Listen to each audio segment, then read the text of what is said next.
All right, thank you, Matt. Well, we've got some action-packed Friday night football activities headed your way. KSLA's sports team is covering multiple games all throughout the ArkLaTex tonight. Sports director Chris Demirdjian is at Franklin Parish.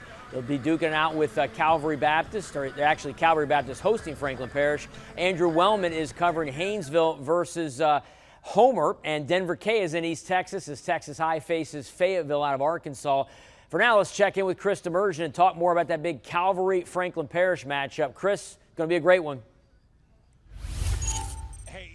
Be a great one indeed. As a matter of fact, Calvary Baptist looking to avenge a loss last year to Franklin Parish, in which they went to Winsboro and fell by one possession, 32-28. As a matter of fact, Calvary had a touchdown with less than a minute left in that contest, did even closer to beating, potentially tying or beating the Patriots of Franklin Parish last year in Winsboro. But either way, these guys come over to Shreveport now. Calvary coming in with a 1-1 record.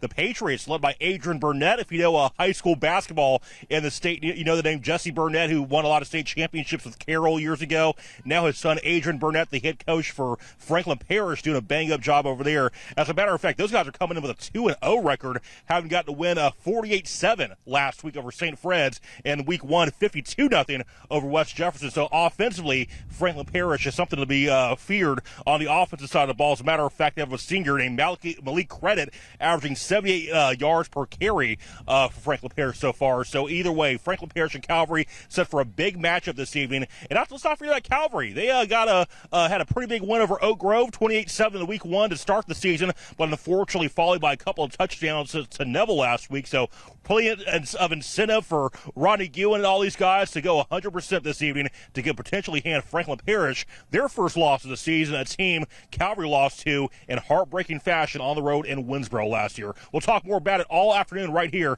on KSLA, but for right now, Chris Demirdjian, KSLA News 12 Sports. All right, thank you, Chris. Can't wait to see how that game turns out. Let's head to our next matchup. Toss things over to KSLA's Andrew Wellmann, who's covering the big Haynesville game tonight against Homer. Andrew? Jeff, Haynesville and Homer is no ordinary rivalry. This is one of the oldest rivalry in the state of Louisiana and one of the oldest rivalries across the country. Haynesville and Homer played for the first time back in 1907. So let's talk about those Haynesville Golden Tornadoes who are coming here to Homer for today.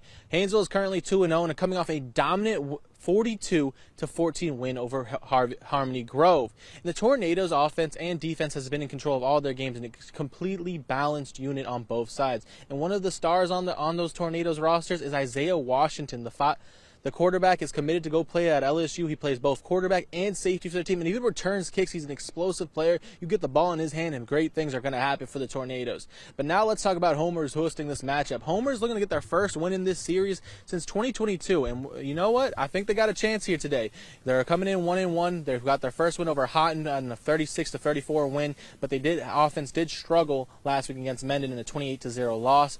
One player to keep an eye on here is freshman quarterback Delario Jones Jr. in his first varsity start against Houghton. He threw for nearly 300 yards and 3 touchdowns while the Homer offense did struggle against Minden. If they can get that offense going, they need to keep pace with Haynesville, and I think they have a chance to cut into that deficit and possibly get the win here today. It's going to be a great one here, and I do want to mention I've covered high school football for 3 years now, and last year when I got to cover Haynesville versus Homer, it was the most electric crowd I've ever seen. Fans from both sides filled up the stadiums. They had people in standing room, so it's going to be a great night here. I'll be back at 6 as we get draw closer to the game. Reporting live from Homer, Andrew Wellmann, KSLA News 12. Back to you guys.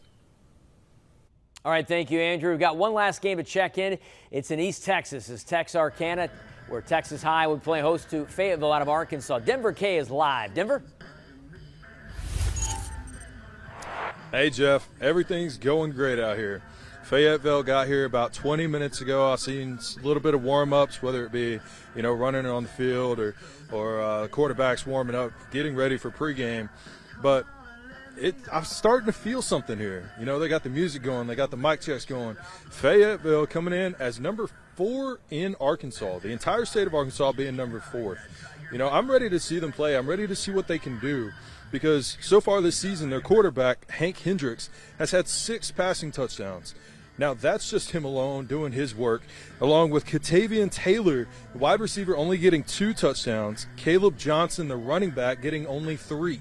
Now, this team hasn't been able to put much together in the offensive side, but their defensive side is where it really matters. Their defensive side has been able to stop the other teams. Doesn't matter when, doesn't matter where, whatever quarter they're in, they stop them. And that's going to be a big problem for Texas High as they've gone. Their defense hasn't been as strong, but their offense has. For KSLA News 12 Sports.